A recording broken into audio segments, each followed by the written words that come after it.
Hola, buenas.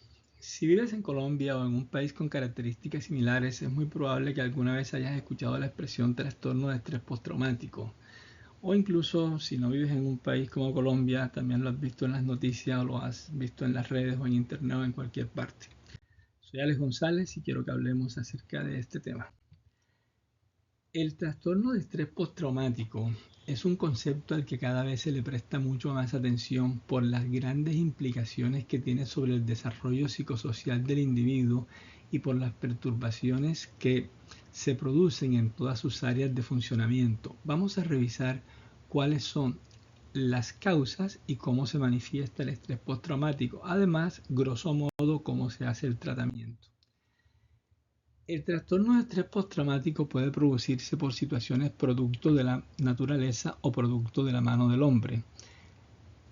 En un país como Colombia tenemos muchos factores de riesgo para un estrés postraumático, tanto producto de la mano del hombre como son atracos, homicidios, intentos de homicidio, secuestro, desplazamiento forzado, masacres.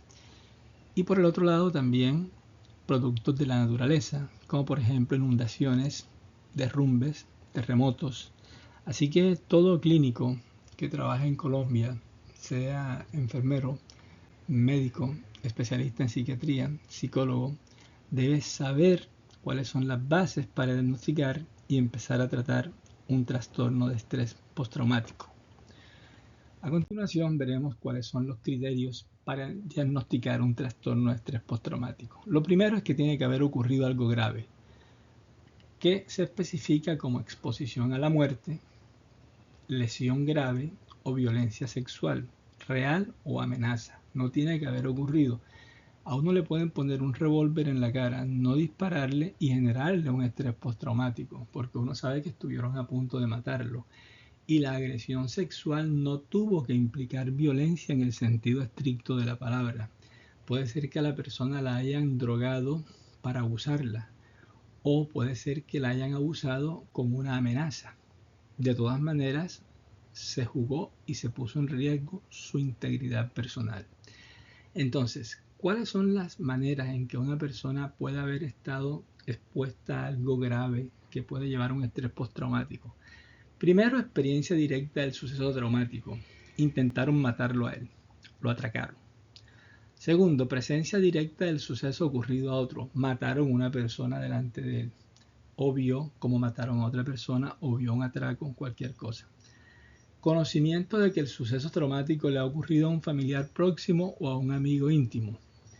Pues sí, una persona puede haberse enterado de que alguien muy cercano ha sido torturado, ha sido asaltado, lo han matado y eso le puede generar un estrés postraumático. Y tenemos también la exposición repetida o extrema a detalles repulsivos del suceso traumático. Es el caso de las personas que reciben, por ejemplo, constantemente denuncias de hechos monstruosos, de violaciones, de torturas, etcétera, etcétera, y tanto va el cántaro al agua que al final se rompe y terminan con un trastorno por estrés postraumático. Bien, ahora vamos a los criterios que tienen que ver con los síntomas. El criterio A nos dijo que tiene que haber ocurrido algo grave. Uno no puede tener estrés postraumático si no le pasa algo grave, o si no ve algo grave o se entera de algo grave. Ahora vamos a los criterios de síntomas. El primero son los síntomas de intrusión. Son 5 que están repartidos en las próximas 2 diapositivas. Primero, recuerdos angustiosos recurrentes, involuntarios e intrusivos del suceso. O sea que la persona recuerda constantemente, pero no quiere recordarlo lo que ocurrió. Segundo, pesadillas relacionadas con lo que ocurrió. Tercero, reacciones disociativas. La persona se comporta como si estuviera reviviendo lo que pasó. Puede ser el flashback, o sea, las escenas retrospectivas, esas que muestran en la película, que la persona recuerda claramente algo que pasó en un momento, o puede ser que la persona haya tenido una pérdida completa de la conciencia del entorno, o sea, que la persona se disocie en un momento dado. Dentro de esos 5 síntomas del criterio B, de los cuales solo uno es necesario, la persona no tiene que tener los síntomas, también se incluye el malestar psicológico que el individuo experimenta cuando hay factores internos o externos que le hacen recordar lo que pasó, por ejemplo, un recuerdo le dispara el malestar porque se parece, un recuerdo de otra cosa, ¿no? Porque se parece a lo que vivió, o a un pensamiento que tiene le puede también disparar ese malestar. Y puede haber también reacciones fisiológicas, es decir, taquicardia, dificultad para respirar, sudoración, malestar físico, cuando hay factores internos o externos que se le parecen a lo que ocurrió. Entonces, recuerdos, pensamientos, imágenes o cosas que la persona vea. Por ejemplo, digamos que lo desplazaron de la finca unos tipos con uniforme camuflado. Entonces, cuando ve a un militar también se asusta porque el uniforme es parecido. Ahora, ya vimos que estos son los síntomas de intrusión, el criterio B, primer criterio de síntomas. Vamos a ver el segundo criterio de síntomas, que es el criterio C. Se diagnostica con uno de los dos siguientes, o con ambos. Estos son los síntomas de evitación. Lo primero, evitar recuerdos, pensamientos o sentimientos relacionados con lo que pasó. O sea, la persona trata de no pensar en lo que ocurrió, de no sentir nada respecto a eso. O sea, incluso muchas veces aíslan las emociones e inicialmente aparentemente no se sienten mal tras el evento traumático. Y el otro criterio es evitar recordatorios externos que puedan despertar recuerdos, pensamientos o sentimientos angustiosos que estén estrechamente relacionados con el suceso. Hay un gran parecido entre los dos criterios, pero lo más importante que tenemos que tener en cuenta es que la persona no quiere recordar nada de lo que pasó. La persona no quiere sentir nada que se parezca a lo que le ocurrió, sea en su interior o sea por cosas que están ocurriendo externamente a ella. O sea, la persona, por ejemplo, evita transitar por una calle porque esa calle se parece a la calle donde lo atracaron, o esa fue la calle donde lo atracaron. La persona evita relacionarse con ciertas personas porque les recuerdan a aquellas que lo agredieron. Continuemos. El siguiente síntoma, el siguiente criterio, de síntomas es el criterio D. Es el tercer criterio de síntomas. Este tiene que ver con alteraciones negativas cognitivas y del estado de ánimo. Se necesitan dos o más de las siguientes que están repartidas en dos diapositivas. Primero, incapacidad de recordar un aspecto importante del suceso, es decir, amnesia, lacunar. O sea, la persona no recuerda una parte de lo que pasó. Por ejemplo, no recuerda la cara del atracador o no recuerda un lapso de tiempo entre el hecho traumático y la atención en el hospital, por decir algo.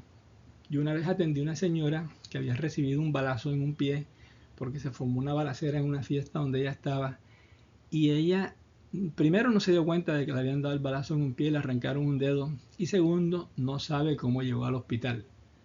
O sea que ella tenía una incapacidad de recordar un aspecto importante del suceso. Otro síntoma puede ser creencias o expectativas negativas sobre uno mismo, los demás o el mundo. Por ejemplo, el mundo ya no es un lugar seguro, no me siento bien en el mundo, ya no puedo confiar en la gente, ya yo no soy el de antes, no podré seguir adelante, no soy el mismo. O hay una percepción distorsionada de las causas.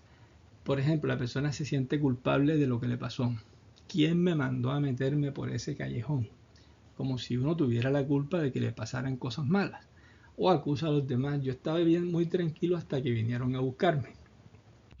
Otros criterios. Recordemos que son dos dentro de este criterio D, que es el tercer criterio de síntomas. Estado emocional negativo persistente. ¿A qué se refiere eso? A que la persona habitualmente está triste o está con rabia o con malestar emocional en general. Pérdida de interés y del placer en actividades significativas. Eso se parece mucho a lo que ocurre en la depresión. El individuo deprimido muchas veces no tiene ánimo de hacer nada, no le provocan las cosas. Esto se parece a la depresión. Y hago un paréntesis aquí. Uno puede diagnosticar al mismo tiempo un estrés postraumático y un trastorno depresivo mayor, pero se necesita que haya criterios diagnósticos suficientes para hacer ambos diagnósticos. O sea, uno no puede coger los mismos síntomas para hacer ambos diagnósticos. El otro, sentimiento de desapego o extrañamiento de los demás. A la persona le cuesta trabajo establecer relaciones íntimas. Le cuesta trabajo confiar en los demás, acercarse, o sea, se retrae. Y por último, la incapacidad persistente de experimentar emociones positivas, por ejemplo, la dificultad para alegrarse, para reírse, para pasarla bien. Entonces, de estos 7 síntomas, basta con que la persona tenga 2 para que se cumpla el criterio. ¿Está bien? Entonces, continuemos. El criterio E, que es el último criterio de síntomas, es el que tiene que ver con la alteración de la alerta y con la reactividad. También se necesitan 2. Por ejemplo, la persona está muy irritable o muy agresiva. Por ejemplo, la persona puede tener un comportamiento imprudente o autodestructivo, como conducir irresponsablemente o consumir una sustancia sabiendo que le está haciendo daño, por ejemplo, consumiendo una droga que sabe que le está haciendo daño. Hipervigilancia, está pendiente de todo lo que está ocurriendo alrededor, como si lo pudieran estar persiguiendo en cualquier momento.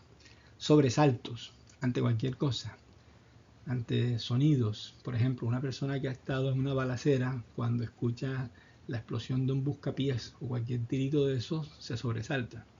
Problemas de concentración, también se parece mucho a la depresión.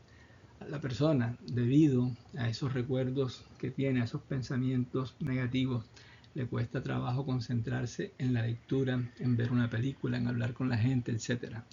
Y cuando hablamos de alteración de sueño en este punto, no nos referimos a las pesadillas que hablábamos hace rato, cuando comentábamos el criterio B, no, estamos hablando de insomnio. Muchas veces la persona con estrés postraumático tiene dificultad sobre todo para conciliar el sueño. ¿Está bien? Bueno, y ahora que hemos visto cuál es, primero, el criterio de que tiene que haber ocurrido algo grave, segundo, los criterios de síntomas, vamos a pasar a mencionar que hay otros criterios más que tienen que ver primero con la duración, que sea de más de un mes. Cuando estos cuadros parecidos duran menos de un mes, es un estrés agudo. El estrés agudo no pasa de un mes. Tiene que haber malestar o deterioro, es decir, la persona no sigue funcionando igual que antes. La persona está sufriendo por esto.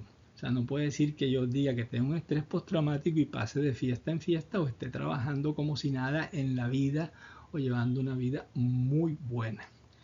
Y exclusión de organicidad, nos referimos con exclusión de organicidad a que los síntomas no se deben a una enfermedad médica o al uso de una sustancia o un medicamento. Voy a hacer un paréntesis aquí para decirles que cuando estén atendiendo a un paciente con estrés postraumático, háganle el máximo posible de preguntas y escúchenlo todo lo que puedan y escriban todo lo que puedan. Por 2 motivos. O sea, el primero es para que la persona pueda expresar su malestar, pueda expresar su sufrimiento. Lo que en últimas, si uno sabe escuchar, es una psicoterapia de apoyo empírica pero confiable. Uno con escuchar a una persona, con hacerla que hable, que se exprese, le está ayudando a quitar el sufrimiento. Eso es diferente a revictimizar, porque uno simplemente lo está escuchando, permitiendo que nos exprese sus emociones, o sea, que se abra, que nos cuente lo que pasó. No lo estamos revictimizando. ¿Está bien? Y segundo, porque la historia clínica es un documento médico-legal. En un momento dado, dentro de un proceso penal, pueden pedir la historia clínica para demostrar que sí hubo unas secuelas o que todavía persisten unas secuelas en una persona que ha sido víctima de violencia. Así que la recomendación es hacer una historia clínica lo más completa posible, que no se les escape nada. Continuamos. Uno puede especificar si el estrés postraumático es con síntomas disociativos cuando la persona persistentemente presenta despersonalización o desrealización. Despersonalización quiere decir que uno se siente extraño. Este no soy yo, me siento raro, estoy cambiado. O la desrealización o irrealidad cuando uno siente como que las cosas son las que cambian, como estoy en el mismo cuarto de siempre, pero lo veo diferente. Si las cosas están cambiando, las cosas las estoy experimentando de una manera distinta de como habitualmente son. Cuando hablamos de un estrés postraumático con expresión retardada, cuando los síntomas se manifiestan en todo su esplendor después de 3 meses de haber ocurrido el trauma, de 6 meses de haber ocurrido el trauma. Me explico. La persona sufre el atraco. De pronto los primeros días le da un poquito de miedo salir, pero igual termina saliendo y se va a su trabajo y no pasa nada. Y después de 6 meses es que comienza a presentar todo el conglomerado de síntomas. Entonces, ya eso es de expresión retardada. Es similar a las personas que atraviesan un duelo. Por ejemplo, se les muere un familiar muy querido, pero entonces les toca hacerse los fuertes o tomar un papel de liderazgo en la familia y no se permiten expresar sus emociones. Y ya después que les sale el duelo, pues bien, ya se van imaginando por dónde voy. Estos estrés postraumático de expresión retardada, al igual que los duelos que no se resuelven enseguida, son de peor pronóstico, son de más difícil tratamiento. Yo conozco una persona que sufrió un trauma severo a los 12 años, que se le repitió a los 13 años y los síntomas empezaron 5 años después. Y esa persona todavía, 10 años después de haberle empezado los síntomas, los tiene. Y no es que hayan mejorado mucho con los tratamientos que has recibido. Entonces, cuanto más tarde se demora en aparecer los síntomas, podemos decir que es muy probable que más difícil sea tratar a este paciente, porque no se presentó inmediatamente. Bueno, ¿cuál es el tratamiento del estrés postraumático? Pues depende de cada individuo, o sea, esto es algo personalizado, digamos que no hay fórmulas generales, incluso hay variables que no están apuntadas en esta diapositiva. Esto es lo que más se hace, pero no está en el detalle de que puede incluir algunas otras opciones. Por ejemplo, tratamiento farmacológico. En general, uno utiliza medicinas como los inhibidores selectivos de la recaptación de serotonina para manejar los síntomas depresivos, para manejar incluso la parte de las emociones en general del individuo, de cómo está presentando irritabilidad, los cambios de ánimo, el retraimiento, todas esas cosas. Los inhibidores de la recaptación de serotonina son sumamente útiles en el estrés postraumático. Pero como estos pacientes tienen insomnio y pesadillas, también a veces tenemos que utilizar medicamentos que tengan efecto antidepresivo y que produzcan sueño. Entonces uno se va a utilizar otro tipo de medicinas que tienen ese objetivo y que se pueden complementar con los inhibidores de la recaptación de serotonina o que se pueden utilizar ellos solos. Ya un ejemplo puede ser la quetiapina. Si uno lee los libros, dice que los antipsicóticos no se pueden utilizar en el estrés postraumático. Lo que pasa es que si uno le da a un paciente con estrés postraumático quetiapina u olanzapina, no se lo está dando como antipsicótico, se lo está dando como ansiolítico, como antidepresivo o como estabilizador del ánimo, pero no se lo está dando como antipsicótico. Estos son medicamentos que nos pueden ayudar bastante, la misma trazodona, que es otro antidepresivo. De todas maneras, esto tiene que ser formulado por un médico, o sea, no puede ser que una persona diga yo tengo estrés postraumático, entonces voy a tomarme esta pastilla porque yo vi que sirve para esto. No, yo puse unos ejemplos de alternativas terapéuticas, que hay más, por cierto. O sea, solamente esto es una orientación que existe. Esto se puede tratar con medicamentos y que van dirigidos a que el cuadro se resuelva lo antes posible y a que no queden secuelas, para que las neuronas no queden sensibilizadas y no se repita el cuadro pues ante cualquier estresor posterior, ¿cierto? Entonces también podemos utilizar la terapia de grupo. Uno trabaja con un grupo de pacientes que han pasado por situaciones similares y como terapeuta, o sea, se usan uno o dos terapeutas, se va guiando la reunión y se va actuando como moderador del intercambio de ideas y terminan apoyándose entre sí, viendo cómo otra persona afrontó los problemas, etc. La terapia de familia es sumamente importante porque muchas veces la familia no es capaz de entender lo que le está pasando al sujeto. Entonces lo reprochan, primero por lo que ocurrió y después por la respuesta emocional, cognitiva y del comportamiento que ha tenido. Así que la terapia de familia va dirigida a restablecer el funcionamiento habitual de ese núcleo y a que no haya una estigmatización del paciente. La terapia cognitivo-conductual, que es una forma de psicoterapia individual, va dirigida a corregir las distorsiones cognitivas que tiene esa persona, o sea, las distorsiones del pensamiento que tiene esa persona sobre sí misma y sobre el mundo. La parte conductual se encarga de que la persona pueda nuevamente enfrentar las situaciones, volver a vivir en la realidad sin miedo, sin reaccionar de una manera inapropiada. Las terapias de juegos, o sea, la ludoterapia, son muy útiles, sobre todo en los niños, porque así ellos pueden contarnos lo que pasó o liberar todo lo que tienen por dentro, ya, mediante el juego. Igual que la terapia artística, el arte es la antítesis de la enfermedad mental. Entonces, una persona mediante el arte puede manifestar sus conflictos, puede liberarse de tensiones internas y puede transmitir sus emociones. Y también está el entrenamiento en el manejo de la ansiedad. O sea, uno puede manejar la ansiedad de muchas formas. Está el ejercicio físico que se recomienda a toda persona que esté ansiosa o con alteraciones del ánimo, a menos que esté contraindicado, por supuesto. Están las técnicas de relajación basadas en respiración, están las técnicas de relajación basadas en contracturas musculares, está la meditación trascendental, está la plena conciencia, está el yoga, está los pilates, todas esas cosas sirven para manejar la ansiedad. Lo que pasa es que entonces ya depende de lo que cada persona esté dispuesta a aprender y de lo que sepa manejar cada terapeuta en particular, por supuesto. Bueno, entonces lo que hemos hecho es una revisión de qué es el estrés postraumático, por qué se produce, cuáles son los síntomas mediante los cuales se manifiesta y cuáles son las bases del tratamiento. Esta es una invitación a leer sobre el tema en los libros de psiquiatría y en las revistas especializadas.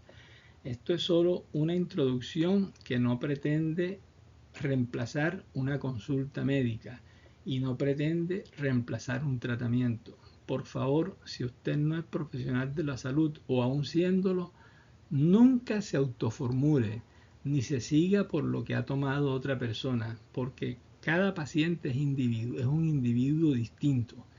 Y cada vez que uno receta un medicamento, como decía en el libro de Goodman y Gilman hace 30 años, cada vez que uno receta un medicamento está haciendo un experimento, porque cada medicamento puede reaccionar en cada persona de manera distinta.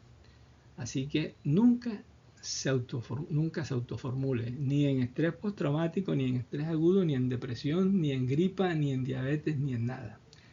Bueno, finalmente muchas gracias por la atención prestada y espero que este video sea de su utilidad. Un placer. Hasta la próxima.